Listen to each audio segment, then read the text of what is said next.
Hello Chattanooga, here's a quick look at today's top stories. First of all, Bradley County may become one of the first school systems in Tennessee to allow teachers to arm themselves in the classroom.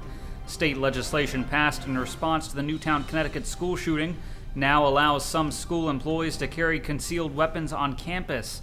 The teachers and staff who do so must have three things: 40 hours of training, a carry permit, and the superintendent's permission. So far, few school districts in the state are interested in giving guns to teachers, but the law is finding support in Bradley County, where many teachers and parents support the idea of providing more security at schools. As administrator, I want us to look at every available tool that we have in order to protect our kids. And it's something that we need to look at. It's things that we need to dwell on, and we have to be proactive with what's going on in our country at this time. So far, Hamilton County school officials seem to agree that a teacher's job is to teach and a deputy's job is to protect, and it'd be better not to mix the two. Next up, a teenager in Rome, Georgia drowned over the weekend at Little River Canyon National Preserve in North Alabama. 19-year-old Ricardo Perez was swimming with friends when he went under the water and didn't come back up on Saturday evening.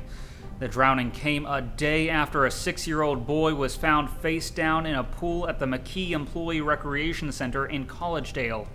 The boy was taken to the hospital, but there's been no update on his condition. And Bradley County Sheriff Jim Ruth is still on medical leave recovering from a stroke, but he says he intends to get back to work as soon as possible. Ruth spent several days at the beginning of the month in an intensive care unit in Nashville. Still, some deputies complained they weren't given accurate information about the sheriff's illness. One said it took 11 days for the department to tell deputies that the sheriff had a stroke. But Chief Deputy Wayne Bird says the department has been very upfront and honest about Ruth's condition since the beginning. For his part, the sheriff says doctors are pleased with his progress. He hopes to go home early this week. Also, Bradley County Commissioner Jeff Yarber has pled guilty to driving under the influence. In a statement, Yarber said he apologizes for the act. He'll be fined $350, will serve 48 hours, and will apply to have an alcohol sensor installed in his vehicle. Next, after a few glitches from Mother Nature early on, repairs to Signal Mountain's W Road are now on track and in budget at the halfway mark.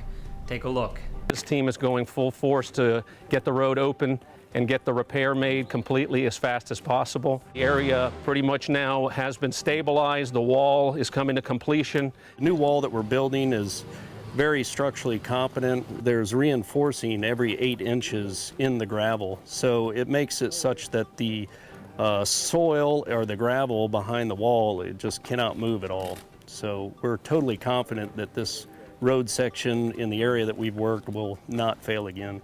And 2 new restaurants are on the horizon in the Chattanooga area. Firebird's Wood-Fired Grill is set to open next spring near Hamilton Place Mall. And Santa Fe Cattle Company plans to unveil its newest Roadhouse-style restaurant in Cleveland this August. The restaurant will open inside Bradley Square Mall, which is also getting a new food court this summer. Finally, you've got to see this, a flash mob wedding proposal on the Walnut Street Bridge on Sunday. Take a look.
How are you? Oh my goodness.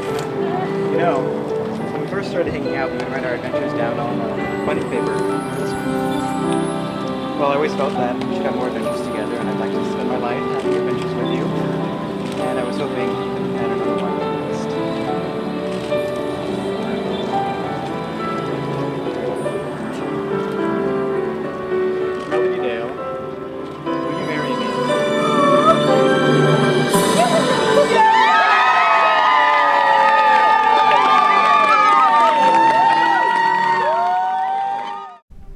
Turning to weather, we'll likely see rain today and possibly thunderstorms with a high near 85 degrees.